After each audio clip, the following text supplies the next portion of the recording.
Hello everyone, आप सब कैसे हैं। मैं उम्मीद करता हूं कि बहुत अच्छे होंगे और अपनी पढ़ाई को बहुत अच्छे से कर रहे होंगे। मैं आकाश कुमार बढ़ाना आईसीटी वर्चुअल क्लासरूम में आपका बहुत बहुत स्वागत करता हूं मेरे प्यारे बच्चों। जैसे आपको पता है मेरे प्यारे बच्चों, बेसिकली हमारी आपका 12th क्लास है, पॉलिटिकल साइंस हम लोग देख रहे थे। और इसी पॉलिटिकल साइंस में हमारा जो है 3 चैप्टर तक हो चुके थे। पिछले चैप्टर में हमने यूएस के वर्चस्व को जानने का प्रयास किया था।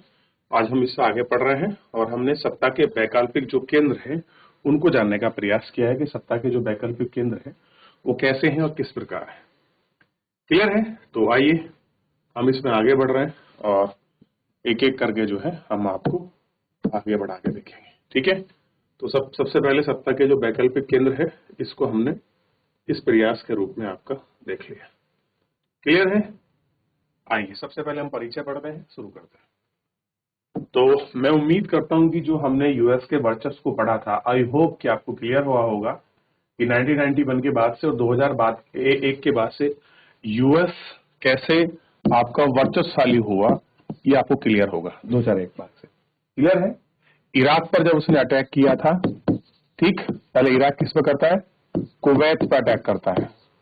क्लियर है? और कुवैत के अटैक के बाद कैसे यूएन की जो आपकी शांति सेना है उसके आधार पर वहां जाता है। इतना हम लोग देख चुके थे। आगे बढ़ते हैं, बात करते हैं।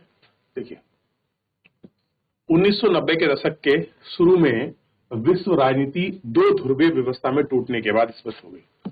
दो ध्रुवीय व्यवस्था में टूटने के बाद स्पष्ट हो गई। राजनीतिक आर्थिक सत्ता वैकल्पिक केंद्र कुछ हद तक अमेरिका के प्रभुत्व को सीमित करेगा। कैसे करेगा? कुछ हद तक जो है इन हत्याओं को, इन सब चीजों को आपका सीमित करेगा। यूरोप में यूरोपीय संघ और एशिया में दक्षिण पूर्व एशिया राष्ट्रों के आसियान का उदय दमदार शक्ति के रूप में उभरा। कैसे? जो आसियान संगठन है इनका जो उदय है ये शक्ति के रूप में उभरा है। यूरोपीय संघ और आसियान दोनों ही अपने अपने इलाकों में चलने वाली ऐतिहासिक दुश्मनी और कमजोरियों का क्षेत्र स्तर पर समाधान ढूंढने लगे। आसियान आसियान का मतलब अगर आप देखोगे south east Asian nation association, इसकी फुल फॉर्म है। क्लियर है? दक्षिणी पूर्व एशियाई देशों का एक समूह है जिसमें आपका सिंगापुर, मलेशिया, क्लियर है, वियतनाम हो गया, ब्रुनई, हरनोई, ये सब जो आपके देश है उधर इन लोगों का एक संगठन है। क्लियर है? उधर आपको मैंने बताया था यूरोपियन यूनियन, यूएई। ठीक है? एक है यूईए, यूनाइटेड अरब संयुक्त अरब अमीरात, हम उसकी बात नहीं कर रहे, ये इसको छोड़ दीजिए, यूरोपियन यूनियन की बात कर रहे हैं। क्लियर है? जहां पर यूरोप के सभी दो देश लोग मिलकर एक संगठन में व्यापार को लेकर नीति बनाते हैं या रणनीति बनाते हैं, उसके अनुसार वो ट्रेड करते हैं। देख लिया? इनके साथ ही अपने इलाकों को अधिक शांतिपूर्ण और सहकारी क्षेत्र की सीमित किया है। इसके साथ ही अर्थव्यवस्था का समूह बनाने की दिशा में काम कर रहे हैं। चीन के कार्मिक उभार शांति के में तो काफी नाट के ढंग का प्रभाव हुआ है।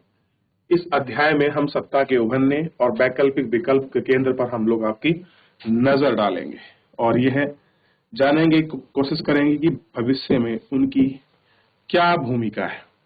कह रहे जो भविष्य है उनकी उनकी क्या भूमिका रहने वाली है, इस पर हम लोग आपका बात करेंगे। क्लियर है? इतना आपको ध्यान रहना चाहिए। तो सबसे पहले आप इसमें जो मेन है वो है यूरोपियन संघ और आसियान, क्योंकि दोनों ही अपने आप में ट्रेड करने में और जो है राजनीतिक संगठन संरचना के रूप में विश्व के सामने एक मजबूत संगठन बन के आए।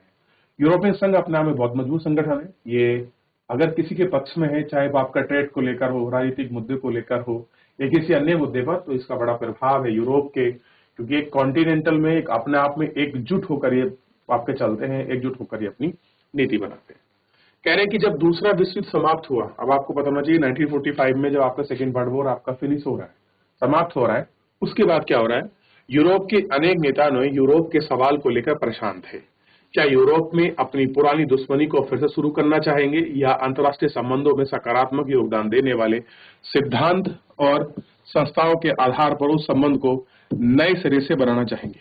अब कहानी क्या है?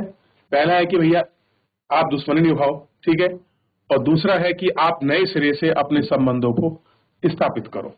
ये किसके सामने चैलेंज है? यूरोप के जो नेता सोच रहे हैं। दो ऑप्शन है। दूसरे विश्व युद्ध ने उनकी मान्यताओं और व्यवस्थाओं को ध्वस्त कर दिया। कैसा है? ध्वस्त कर दिया, जिसके आधार पर यूरोपीय देशों में आपसी संबंधों में 1945 तक यूरोपीय देशों ने अपनी अर्थव्यवस्थाओं की बर्बादी तो झेल ली। अब 1945 तो जो उनकी आपकी लॉस हुई इकोनॉमी है उसको तो वो आपका झेल गए। उनकी मान्यताओं और व्यवस्थाओं को ध्वस्त होती हुई देख लेने में जिन यूरोप भी आपका अब खड़ा था, यूरोप भी उसको देख रहा था। 1945 के बाद यूरोप के देशों में मेल मिलाप के में शीत युद्ध से भी मदद मिली। अमेरिका ने यूरोप की अर्थव्यवस्था और पुनर्गठन के लिए जबरदस्त मदद की। इससे मार्शल योजनाओं को नाम से जाना जाता है। कह रहे हैं जो मार्शल योजना है उसके नाम जाना जाता है। अमेरिका के नाटो की तरह ही एक समूह सुरक्षा व्यवस्था को जन्म दिया। मार्शल योजना के तहत 1948 में यूरोपियन आर्थिक संघ संगठन की स्थापना हुई। ध्यान दीजिए, ये आपको ध्यान रखना है। 1948 में क्या हुआ? यूरोपियन आर्थिक सहयोग संगठन की स्थापना हुई, जिसके मध्य से पश्चिमी यूरोप के देशों में आर्थिक मदद मिली। कैसा हुआ? एक जो भी आपके वेस्टर्न आपके यूरोपियन जो कंट्री थे वो आपके मजबूत हुए। कैसे? आर्थिक रूप से, इकोनॉमिकली। और एक देश मंच बन गए और जिसके माध्यम से पश्चिमी और यूरोप के देशों में व्यापार और आर्थिक मामले एक दूसरे की मदद की। अब जब साथ आ गए हैं तो काम क्या है कि भाई अगर हमको कोई दिक्कत है किसी प्रकार के, यूरोप आपके देश में किसी को व्यापार को लेकर, आर्थिक को लेकर अगर कोई दिक्कत है तो हम क्या करेंगे? एक दूसरे की मदद करेंगे। यानी कि वो सारी चीजें भूलकर, यानी कि 1945 से पहले ऑस्ट्रेलिया के ऊपर जर्मनी ने अटैक किया, कैसे आपका फ्रांस और वहां ब्रिटेन लड़ रहे थे, या ये दोस्त में आपस में कैसे इनमें कॉन्फ्लिक्ट था, कैसे आपके सीमा का विवाद को लेकर था, कैसे एक दूसरे पर अटैक करते थे। इन सबको भूलकर एक यूरोप, एक पूरे देशों का संगठन एक दूसरे की मदद और सहयोग के लिए तत्पर सामने आ रहे हैं। 1945 में यूरोपियन परिषद राजनीतिक सहयोग के मसले में एक अलग कदम साबित हुआ।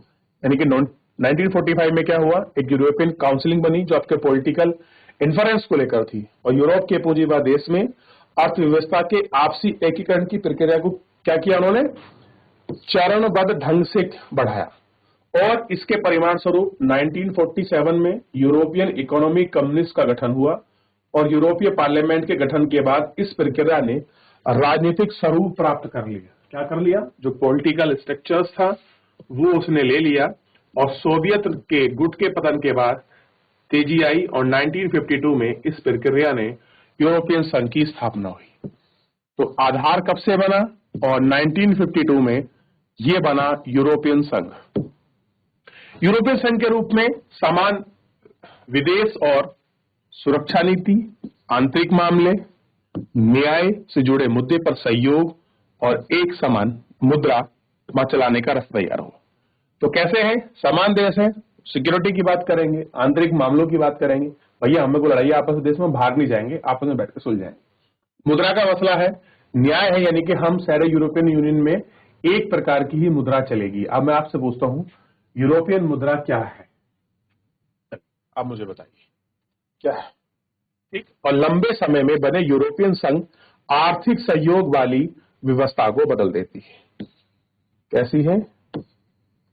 आर्थिक सहयोग वाली व्यवस्था को इसे, ठीक है।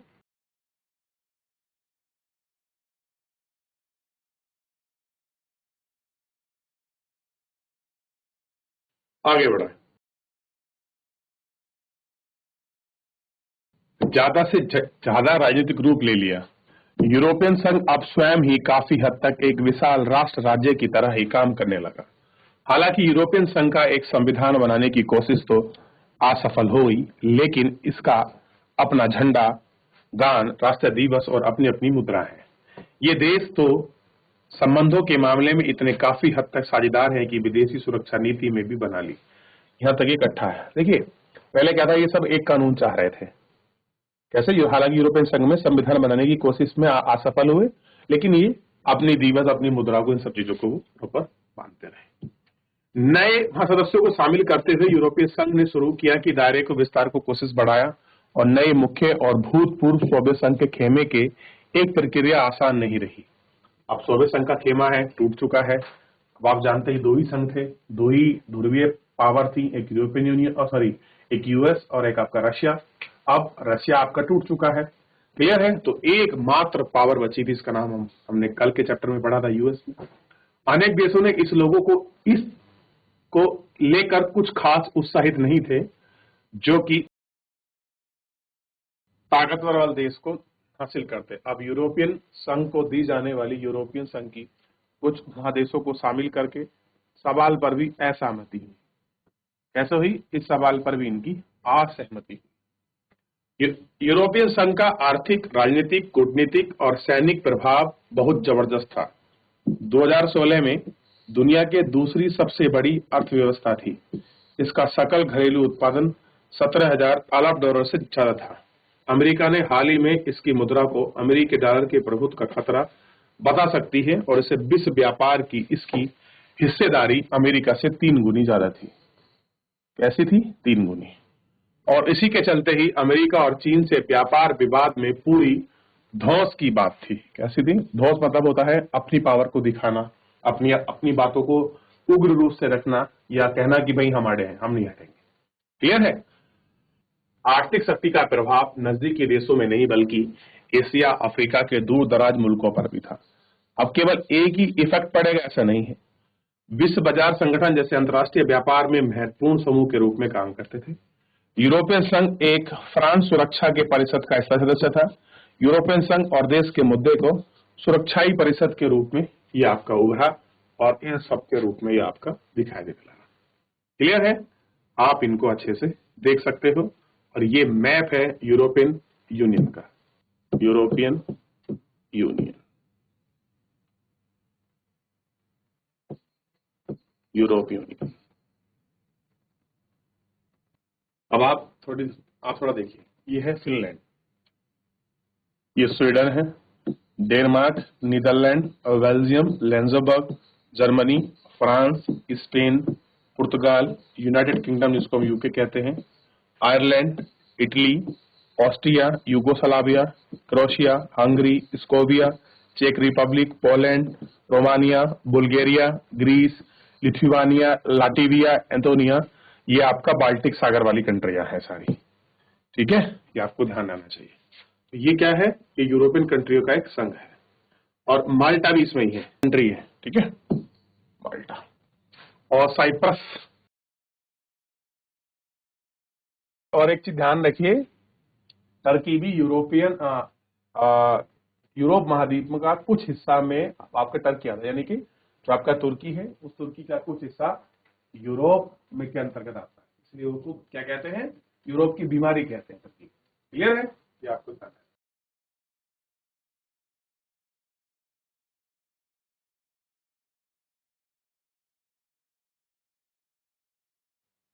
चलिए आगे बढ़े।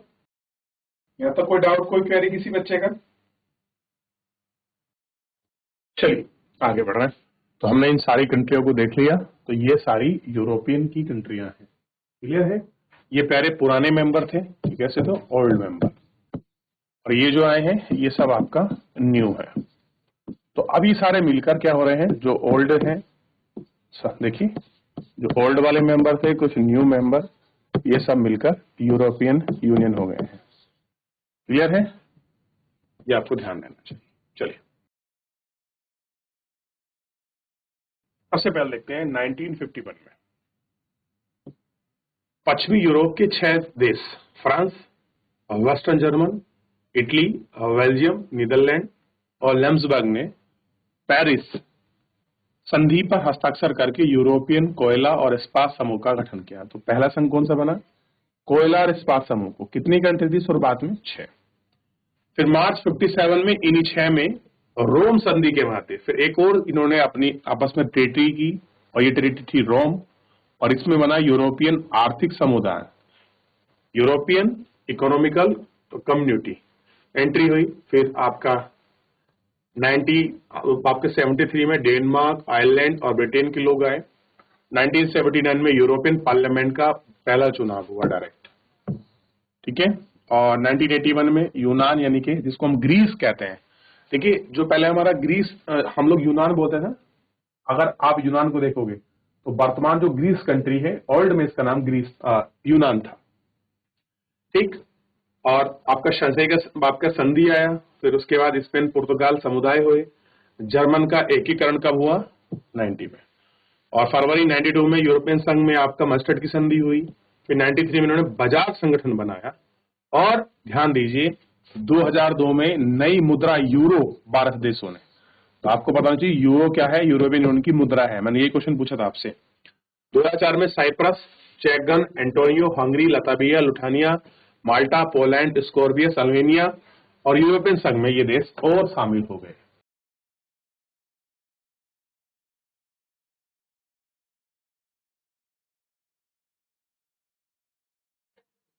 देखिए आपने, ये थोड़ा सा आपको ध्यान देना चाहिए, ठीक है।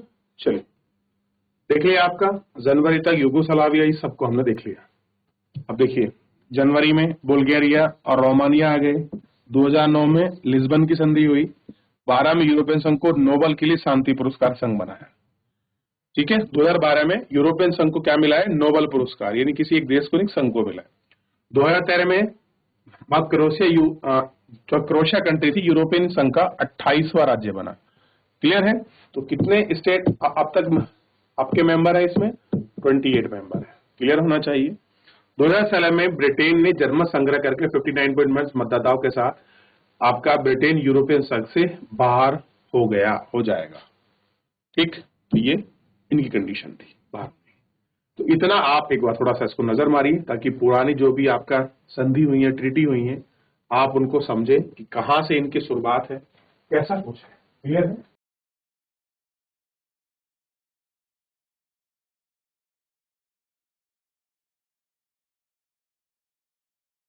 चलिए देख लिया। इतने हद तक कोई डाउट, कोई क्वेरी, कुछ आपको समझ आया बच्चों? तो कैसे ये सारी चीजें हो रही हैं, यूरोपियन संघ बन कैसे रहा है, ठीक है। चलिए ध्यान रहेगा इतना, आगे बढ़ रहे हैं। अब कह रहे हैं कि इसके चलते यूरोपियन संघ अमेरिकी संघ समेत कई मुल्कों की नीतियों को प्रभावित करता था। अब मुल्क का मतलब यहां क्या होता है, ध्यान रखना। मुल्क का मतलब देश से होता है, जो कंट्री है उससे होता है। अब प्रभावित कैसे होगा? मान लीजिए पहले मेरा काम चल रहा था बुल्गारिया से, बढ़िया, मैं बुल्गारिया से कोई सामान ले रहा था और मुझे सस्ते रेट में मिल रहा था, या मेरी कुछ अपना उनके साथ आपका ट्रेड डील थी जो हम लोगों ने आपके फाइनलाइज की थी, और वो यूरोपियन यूनियन का आपका मेंबर हो गया है। अब जो नीति बनेगी वर्ल्ड में, वो सब एक देश से बना है। जैसे आपका जर्मन की है, उसी अनुसार मेरे को सामान। इसमें क्या हुआ, दिक्कत होने लगी आपस में। जैसे ईरान के परमाणु कार्यक्रम से संबंधित अमेरिका नीति को हाल ही के दिनों में और प्रभाव करने का एक उदाहरण है। और चीन के साथ मिलकर मानव अधिकार के उल्लंघन और पर्यावरण विनाश के मामले पर धमकी, सैन्य शक्ति का उपयोग और करने की जगह कूटनीति, आर्थिक निवेश और बातचीत इनकी ज्यादा प्रभावी साबित हुई। अब कौन ज्यादा आगे निकला? European union. किसके मुकाबले? अमेरिका के। अब दिक्कत तो होगी कि जो एक प्रभुत्वशाली देश है उसकी कोई वो बात मान नहीं रहा है, या वो इतना अच्छे रूप में नहीं दिख रहा है। सैनिक ताकत के हिसाब से यूरोपियन संघ के पास दुनिया की दूसरी सबसे बड़ी सेना है। अब दिक्कत तो होगी। पहली सेना यूएसए और सेकंड नंबर पर ये कंट्री है। अब कुल रक्षा बजट अमेरिका के बाद सबसे अधिक है, और सेकंड नंबर पर देखेंगे जो डिफेंस का बजट है वो भी इनका है। यूरोपियन संघ के देश फ्रांस के पास परमाणु हथियार हैं, और फ्रांस की टेक्नोलॉजी तो बहुत अच्छी है, और अनुमान है कि करीब 335 परमाणु हथियार है इनके पास। और आपको पता है कि अंतरिक्ष विज्ञान और प्रौद्योगिकी संचार के मामले में यूरोपियन संघ दुनिया का दूसरा सबसे बड़ा स्थान है, सेकंड नंबर पर है ये भी। पहले नंबर पर कौन है आपको पता होना चाहिए, किसी को टक्कर नहीं देता, यूएस सबसे आगे रहता है। और कह रहे हैं कि अधिक राष्ट्र संगठन के दौरान यूरोपियन संघ आर्थिक और राजनीतिक सामाजिक मामलों में दखल देने में सक्षम है। और मान लीजिए कोई भी ऐसा काम होता है तो यूरोपियन अब बिल्कुल कूद के आता है और बोलता है कि मैं किस प्रकार से संगठन कर रहा हूं और क्या चीजें। ठीक है, तो बच्चों क्लास में शांत होकर बैठिए।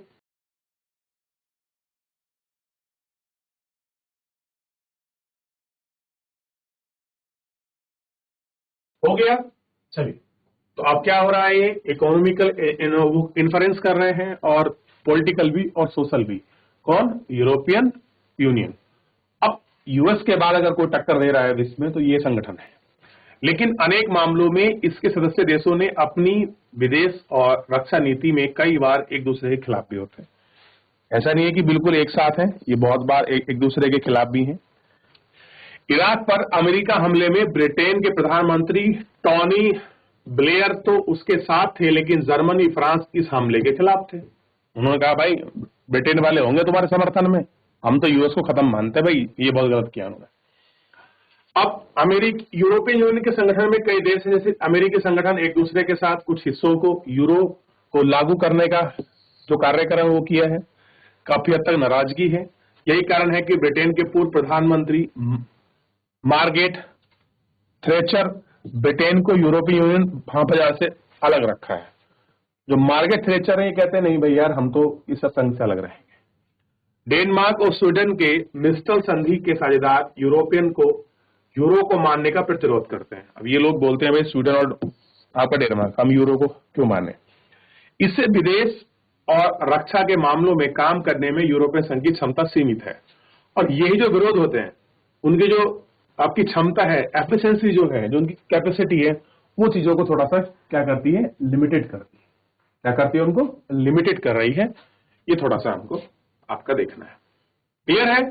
तो आपको यूरोपियन यूनियन की आपको पॉजिटिव और नेगेटिव सारी चीजें के एक्सपेक्ट आपको क्लियर हो गए। क्लियर है? अब यही एक्सपेक्ट जो है यानी कि आपको पक्ष इनका देखना है।